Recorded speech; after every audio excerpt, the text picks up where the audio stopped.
नमस्कार जोहार। एक बार फिर से आप सभी छात्रों का स्वागत करता हूं जीएस फाउंडेशन के इस ऑनलाइन प्लेटफॉर्म पे। और दोस्तों, आज के सेशन में हम लोग करने वाले हैं झारखंड जीके के most important MCQ with full explanation.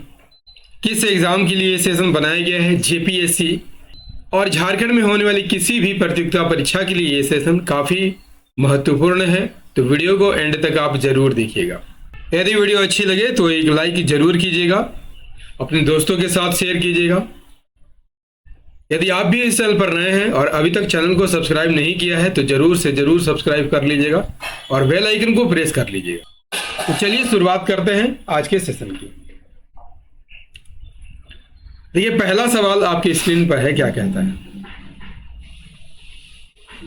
कहता है कि ओलचिकी लिपि का आविष्कार किसने किया?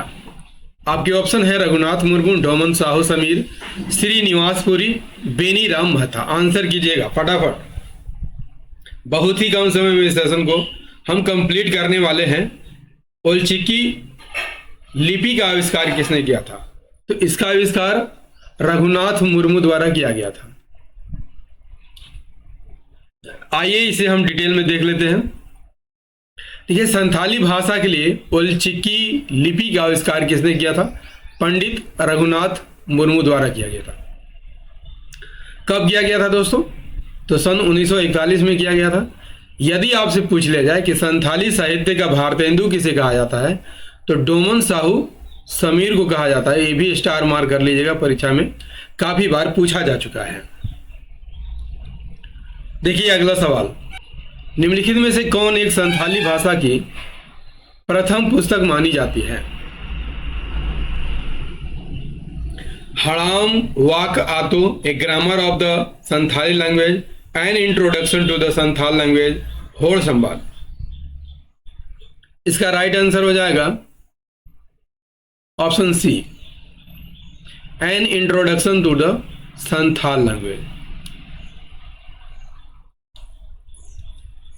देखिए, संथाली भाषा पर प्रथम पुस्तक कौन लिखी गई थी? An introduction to the Santhal language. प्रकाशन कब हुआ था? 1852 में हुआ था। अगला सवाल है, झारखंड राज्य की सबसे ऊंची चोटी कौन है? तो आसान सा सवाल है, काफी इंपॉर्टेंट सवाल है, ये भी परीक्षा में काफी पूछा जाता है।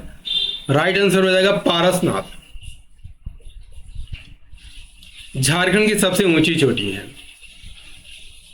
देखिए, झारखंड की सबसे ऊंची चोटी पारसनाथ है। इसे समेत शिखर भी कहा जाता है।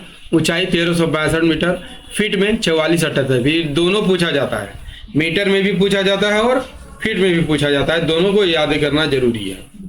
23वें तीर्थंकर पार्श्वनाथ का निर्वाण यहाँ पर हुआ था। 24 में से 20 तीर्थंकरों ने यहाँ पर निर्वाण प्राप्त किया था। राइट। चलिए अगला सवाल कीजिए। अगला सवाल कर लीजिए, झारखंड राज्य के लगभग कितने प्रतिशत भूभाग पर आर्कियन कालीन चट्टानों का विस्तार है? इसका राइट आंसर हो जाएगा ऑप्शन डी, 90% भाग पर जो है आर्कियन चट्टानों का विस्तार पाया जाता है। देखिए, आर्कियन चट्टानों की यहाँ पर बात कर लिया जाए तो ये चट्टानें जो है झारखंड की चट्टानें में इसकी संरचनाओं में सबसे महत्वपूर्ण है। ठीक है, और यहाँ इसमें जो है प्रचुर मात्रा में खनिज होते हैं। विस्तार 90% भूभाग पर है। इन चट्टानों में आग्नेय, अवसादी, रूपांतरित तीनों प्रकार की चट्टानें पाई जाती हैं। छोटा नागपुर की जो पठार है उसके आग्नेय, अवसादी और रूपांतरित चट्टानों का संबंध जो है, ठीक है, आर्कियन कालीन चट्टानों से है। राइट। चलिए अगला सवाल कर लीजिए। अगला सवाल है, छोटा नागपुर पठार की औसत ऊंचाई कितनी है? 550 metre, 660 metre, 760 metre, 870 metre. Right answer हो जाएगा 760 metre. Option C is the right answer. Chota Nagpur पठार की औसत ऊंचाई 760 मीटर है। क्लियर। इसकी सबसे ऊंची चोटी कौन है? समेद शिखर, जिसे पारसनाथ पहाड़ी के नाम से भी जाना जाता है। इसकी ऊंचाई 1365 मीटर है, फीट में 4478 फीट। ये दोनों महत्वपूर्ण है, ठीक है, परीक्षा में पूछा जाता है। झारखंड की सबसे ऊंची चोटी है। देखिए अगला सवाल कर लीजिए। राष्ट्रीय आपदा प्रबंधन संस्थान के अनुसार झारखंड की जलवायु कितने भागों में विभाजित किया गया है? इसे 3 भागों में विभाजित किया गया है। Option B is the right answer. कितने भागों में? 3 भागों में विभाजित किया गया है। मध्य उत्तरी पूर्वी पठार, इसमें चतरा, कोडरमा, हजारीबाग, रामगढ़, बोकारो, धनबाद, रांची, देवघर, दुमका, पाकुड़, गोड्डा, जामताड़ा, साहिबगंज और गिरडी आते हैं। पश्चिमी पठार में गढ़वा, पलामू, लातेहार, गुमला, लोहरदगा, सिमडेगा और खूंटी। क्लियर। दक्षिणी पूर्वी पठार में 3 जिले, पूर्वी सिंहभूम, पश्चिमी सिंहभूम, सरायकेला, खरसावां। अगला सवाल कर लीजिए दोस्तों, और सेशन कैसा लग रहा है कमेंट करके जरूर बताइए। झारखंड राज्य की सर्व प्रमुख मिट्टी कौन है? लेटेराइट, काली, जलोढ़ या लाल मिट्टी? झारखंड राज्य की सर्व प्रमुख मिट्टी लाल मिट्टी है ना। Option D is the right answer. देखिए लाल मिट्टी छोटा नागपुर में पाई जाती है और झारखंड की सर्व प्रमुख मिट्टी है। विस्तार कितना है? छोटा नागपुर के लगभग 90% भाग में यह पाया जाता है। संपूर्ण छोटा नागपुर क्षेत्र में दामोदर घाटी, गोंडवाना क्षेत्र और राजमहल के उच्च भूमि को छोड़कर। क्लियर। इस मिट्टी में फेरिक ऑक्साइड, ठीक है, यानी Fe2O3 फेरिक ऑक्साइड और बॉक्साइड Al2O3 की अधिकता होती है, जिसके कारण इसका रंग लाल हो जाता है। कहीं कहीं इस मिट्टी का रंग पीला, धूसर, भूरा और काला भी मिलता है ना। चलिए अगला सवाल कर लीजिए। देखिए अगला सवाल क्या कहता है दोस्तों। वन स्थिति रिपोर्ट 2019 के अनुसार झारखंड राज्य में सर्वाधिक वन प्रतिशत वाला जिला कौन है? इसका राइट आंसर हो जाएगा लातेहार। ठीक है, सर्वाधिक वन क्षेत्रफल वाला जिला पश्चिमी सिंहभूम है। ठीक है, 3366 वर्ग किलोमीटर क्षेत्र में फैला हुआ है। लेकिन सर्वाधिक वन प्रतिशत वाला जिला कौन है? लातेहार, 56.08%। देखिए अगला सवाल कर लीजिए। बंगाल सरकार द्वारा किस वर्ष वनों की सुरक्षा के लिए एक वन समिति गठित किया गया था? राइट आंसर हो जाएगा ऑप्शन बी, 1909 में। वनों की सुरक्षा के लिए एक वन समिति का गठन बंगाल सरकार द्वारा किया गया था। कब किया गया था? 1909 में। नेक्स्ट है, झारखंड राज्य में कुल कितने वन्य जीव अभयारण्य हैं? तो 11 वन्य जीवन अभयारण्य है। Option C is the right answer. राष्ट्रीय उद्यान कितने हैं? 1 है। अभयारण्य 11 है और इसका विस्तार 2.63 भूभाग पर है और राज्य के 9% संरक्षित क्षेत्र के दायरे में ये आता है। अगला है, झारखंड राज्य की कुल भूमि के लगभग कितने प्रतिशत हिस्से पर कृषि कार्य किया जाता है?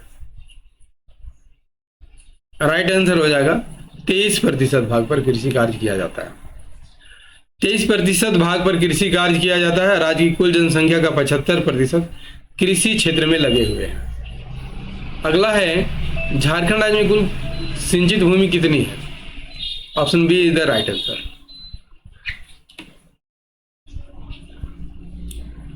12.77%। देखिए राज्य में कुल सिंचित भूमि का 12.77% भाग सिंचित है। राज्य की कुल सिंचित भूमि को 58.32 भाग सतही जल के द्वारा और 41.7% भाग भूमिगत जल के द्वारा सिंचित है। राइट।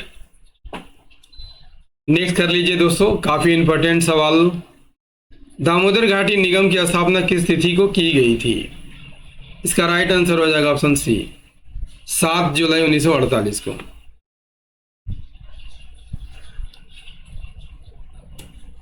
दामोदर घाटी निगम यानी दामोदर वैली कॉरपोरेशन की स्थापना कब की थी? 7 जुलाई 1948 को। मुख्यालय कहाँ है? कोलकाता में। नेक्स्ट क्वेश्चन, झारखंड राज्य में पिछले वर्षों में जैव विविधता का तेजी से ह्रास हुआ है।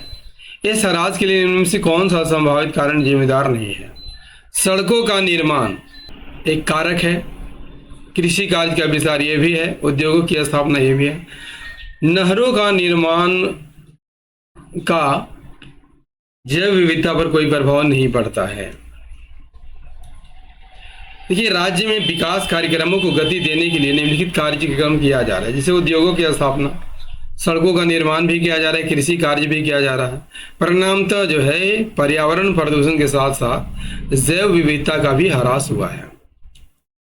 दोस्तों, झारखंड जीके का ये सेशन आपको कैसा लगा? उम्मीद करता हूँ काफ़ी अच्छा लगा होगा। यदि सेशन पसंद आया हो एक लाइक कीजिएगा, इसे अपने दोस्तों के साथ शेयर कीजिएगा, और यदि आप भी इस चैनल पर नए हैं चैनल को जरूर सब्सक्राइब कर लीजिएगा, बेल आइकन को प्रेस जरूर कर लीजिएगा। मिलते हैं अगले सेशन में इंडियन ज्योग्राफी के प्रश्नों के साथ। तब तक के लिए जय हिंद, धन्यवाद।